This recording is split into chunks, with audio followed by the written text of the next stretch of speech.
to me, it signifies that there's been a shift in the way our culture perceives these things. That's right. It used to be the third rail of a Yeah. scientific establishment that if you talked about UFOs, you were pretty much relegated to being a nutcase, and the giggle factor kicks in, right? Yeah. But things have changed then, because of the fact that the military is now basically releasing hours of videotapes of things that defy the normal laws of physics. And the military has admitted that, quote, they're not ours. Mm. Before there was always that ambiguity that maybe it's a new stealth bomber or a new fantastic device being prepared by the military. Nope. The military now admits that they're not ours. Mm. Then the question is, whose are they then? Yeah, the 2017 New York Times article, in my mind, made that was a big shift, because when the New York Times is reporting about it and saying that this is major news and this is real and there's video evidence that they can't ignore, when you talk to high-level people at the government and people like Commander David Fravor, who had that infamous spotting off of the coast of San Diego, when you hear about people like that are very reputable, it starts to change the conversation in a lot of people's eyes. Right. See, it used to be that one person would see something in the sky and say, look, Martha, look, there's something up there. Now things have changed. Now we have multiple sightings by multiple modes. That is the gold standard for looking for these objects. Not just one person, but several people that are reputable. Not just radar, but visual sighting, infrared sensors, telescopic evidence. Now we have multiple sightings by multiple modes. And so the burden of proof has shifted. It used to be the burden of proof was on the people who believed in UFOs. They saw something, prove it. Now the burden of proof has shifted to the Pentagon, to the military. Now they have to prove that these aren't extraterrestrial. And so I think there's been a sea change in the last just several years. 50 years ago, there was a congressional hearing, and it was coming out of Project Blue Book. And there was a lot of laughter and a lot of jokes about little green men in outer space. 50 years ago, that's the way it was. Now, things have changed. Now people are looking at are they a threat militarily? What kinds of sensors do we have?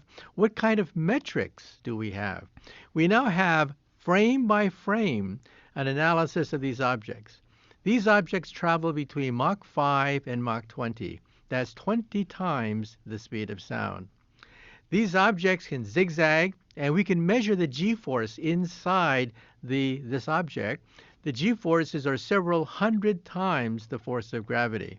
In other words, any living person's bones would be crushed by these objects, so they're probably drones of some sort. These objects can drop 70,000 feet in a few seconds. Think about that. It can drop a tremendous distance in just a few seconds, and they can go underwater. This is something that we didn't realize before, but yes, they can actually go underwater. And they also move without creating an exhaust or breaking the sound barrier. So these are things that we can now document frame by frame looking at these videotapes. So for yourself, what was the shift? And how did you feel about UFOs, say like 10, 15 years ago? Well, there is this giggle factor, and it's the third rail, of course, of your scientific reputation if you believe in these things. But the evidence is accumulating over the last several years. Now, when I was first approached by Carolyn Corey, the producer of this film, A Tear in the Sky, I was skeptical. I said to myself, come on. I mean, 5 days? 5 days you're going to look for flying saucers in the sky? What happens if the aliens are camera shy and they don't show up in 5 days?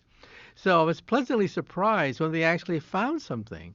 They actually have photographic evidence of objects that can gyrate just the way the Pentagon has said. And so we now have a sea change.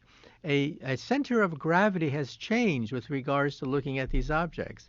We no longer simply look at one individual seeing something in the sky. No, we demand hours of videotape, multiple sightings by multiple modes. That's the gold standard now. So what do you think is happening? Do you think that this is something that maybe another government from another country has created that far surpasses our abilities, or do you think that this is coming from somewhere else? Well, the Pentagon has listed, I think, 5 different options. One option, of course, is that they're weather balloons or something that's an artifact of our space program.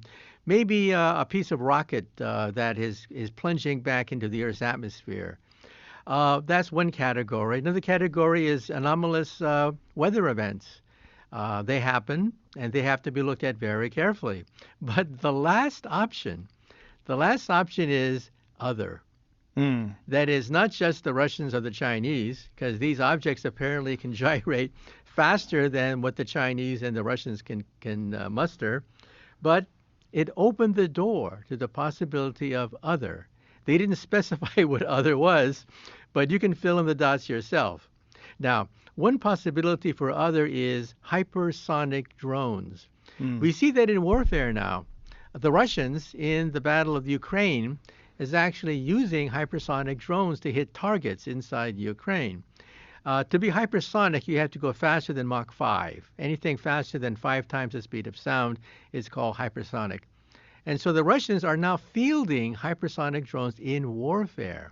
But you see, this is something just in the last few months. These sightings, they go back decades into the past, with objects executing these gyrations decades ago. And that's why you have to take them seriously.